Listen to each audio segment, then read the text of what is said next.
Hey everyone, it's Justine, and today I'm bringing you a really cool video that is very simple to do. I'm going to be using the Mandala Die from Altenew. This gorgeous mandala die comes with an inside, so you can cut this out of a card base or a card panel, and it also comes with a frame, so you can cut out the whole piece as well. I'm going to be cutting this entire piece out, including the frame, onto some deco foil toner paper. Now I'm securing this with 2 pieces of 3M foam tape and putting it through my Gemini electronic die cutting machine.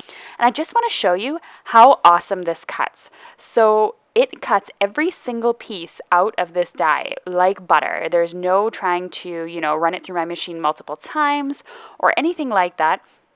It literally just pops out and all the pieces pop right out without any issues. This is a super intricate die, and I was expecting when it came that I was going to have some issues with it, but not at all. I'm so impressed with it.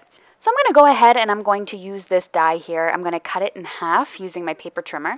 Now a little piece did kind of cut out of the way there, but nobody's ever going to notice once I cut that away.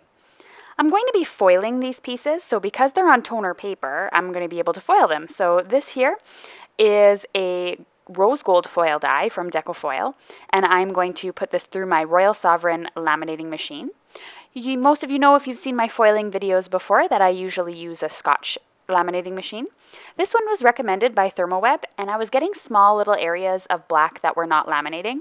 I have to say the Royal Sovereign and the Scotch one are quite comparable. I do have slightly better results, but you'll see here when the die pushes down on the paper and creates a little bit of a leveling distance of the paper, there is a little bit of black, but it's nothing crazy and you'll hardly notice it.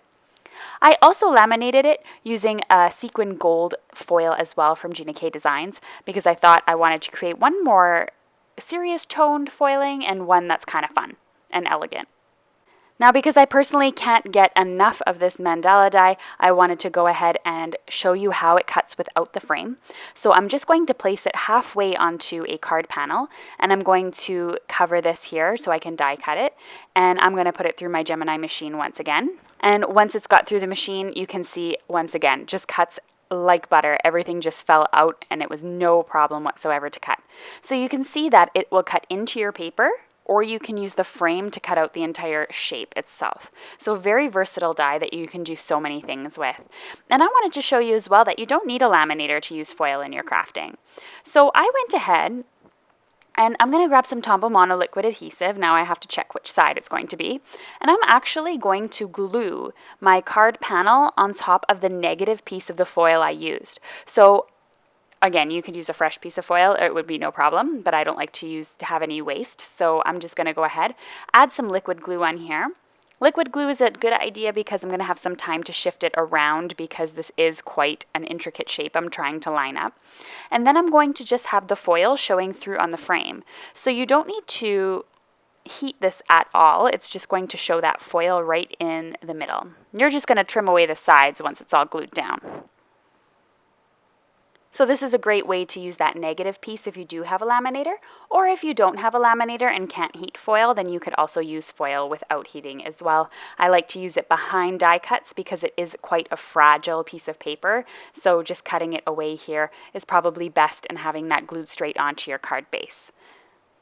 So I'm just going to add some glue onto the back of this, add it to my card base, and then the card is done. So you can literally, without the heating of the foil, have a card done in literally 3 minutes.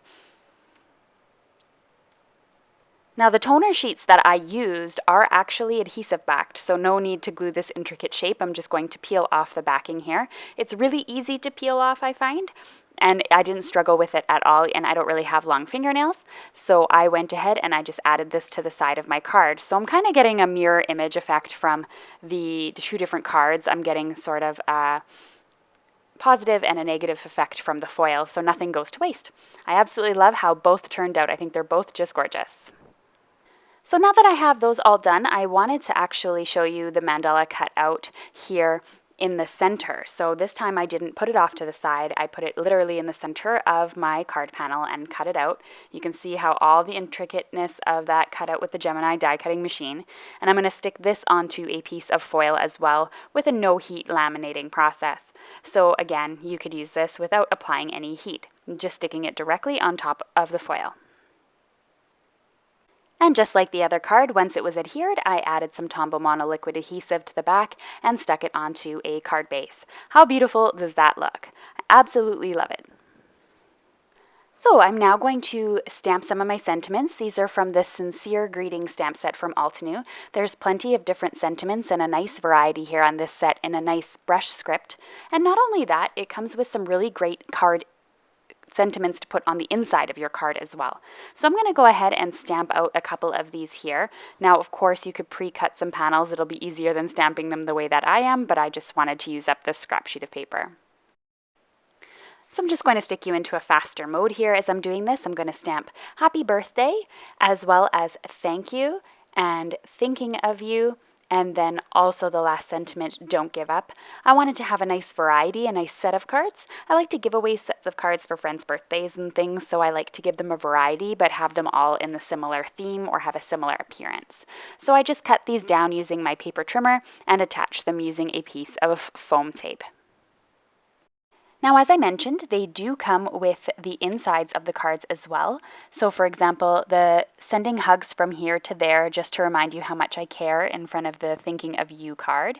And then we have, moving on to the thank you, they all have one that coordinates with it, which is also nice. This one here says, sending sincere appreciation for all you have done. For the happy birthday card, we have here, it's not the years in your life that count, but rather the life in your years. And then lastly, for the don't give up card, we have the sentiment that says, the road may be difficult and the path may be rocky, but I believe you can do it. I love Altenew sentiments because they really are unique and long and really heartfelt. So here's a final look at the cards. Don't forget that there's plenty of prizes to be given away to Altenew on the blog hop that I'm participating in. I have the link in the video description below, so go ahead and check that out. Here's a final look at the cards, and I'm going to link to the other video that I have posted today if you're interested in checking it out. Thanks so much for watching, everyone. Bye-bye.